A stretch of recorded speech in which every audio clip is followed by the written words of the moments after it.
অপূর্ব অপূর্ব।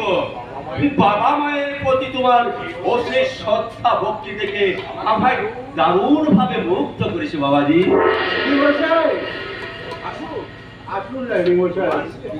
তোমার ছেলে বিলেত থেকে ডাক্তারি পাস করে এসে শুনে আমি আর নিজেকে স্থির রাখতে পারলাম না, তাই আমি নিজেই চলে এলাম। বেশ করেছেন, বসুন, আমি আপনার জন্য চায়ের ব্যবস্থা করছি। আজ নয় বোঠান, এবার আমি যেদিন আসবো একেবারে পেট পুরেই খেয়ে যাবো।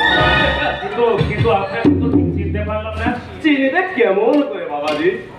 আমি যতদিন কলকাতায় ছিলাম, এই কয়েক বছর হলো আমাদের গ্রামের বাড়িতে এসে কিছু সমাজ সেবার কাজে যুক্ত হয়েছে।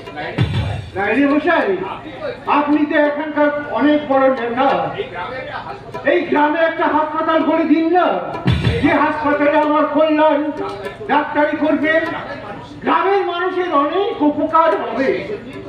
সেই জন্যই তো আমার এখানে আসা ভরসা।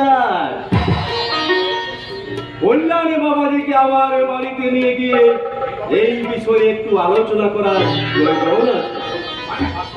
মানে ওই হাসপাতালটা কোন জায়গায় বানালে ঠিক হবে, কোন ওয়ার্ডটা কোন দিকে, তারপর ওটি রুম, এমার্জেন্সি রুম ইত্যাদি ইত্যাদি। তোমার জন্য করবে আমার অহংকারে মাথাটা উঁচু হয়ে গেছে বাবাজি। তুমি শুধু এই গ্রামের গর্ব নও, তুমি সারা ভারতবর্ষের গর্ব। তোমার জন্য আমাদের গ্রামের নামটা স্বর্ণাক্ষরে লেখা থাকবে।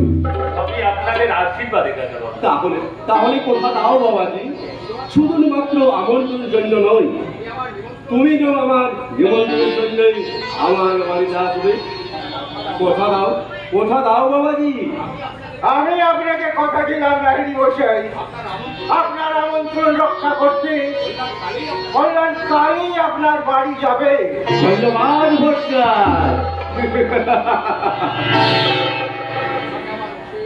তোমাকে আমার অশেষ ধন্যবাদ। তাহলে বাবাজি এসো, আমি কিন্তু তোমার পথেই বসে রইলাম, কেমন?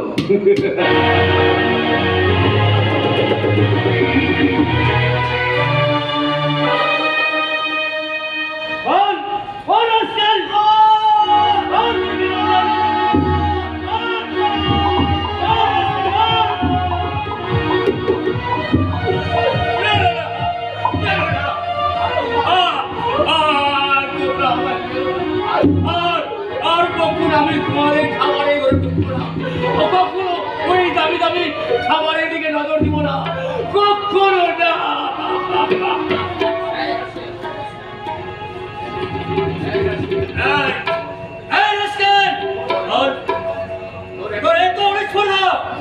তুই কিনা আমার ডাইনিং রুমে ঢুকে আমার এই খাবারের মনে নজর দিস। আজ তোকে আমি শেষ করে ফেলবো রে।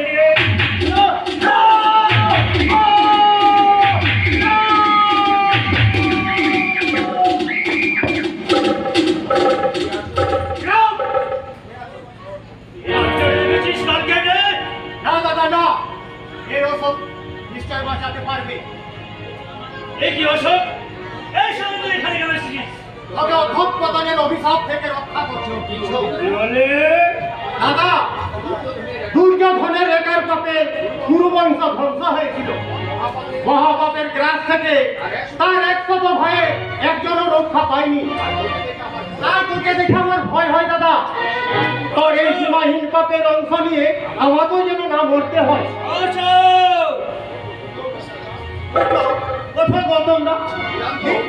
অমূল্যের মতো আমার দাদা যে তোমার প্রতি অবিচার করেছে, তার জন্য আমি তোমার কাছে ক্ষমা চাইছি।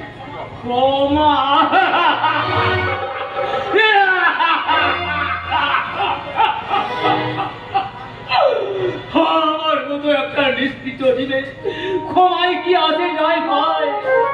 ক্ষমা যদি চাইতে হয় তাহলে তার কাছে চাও।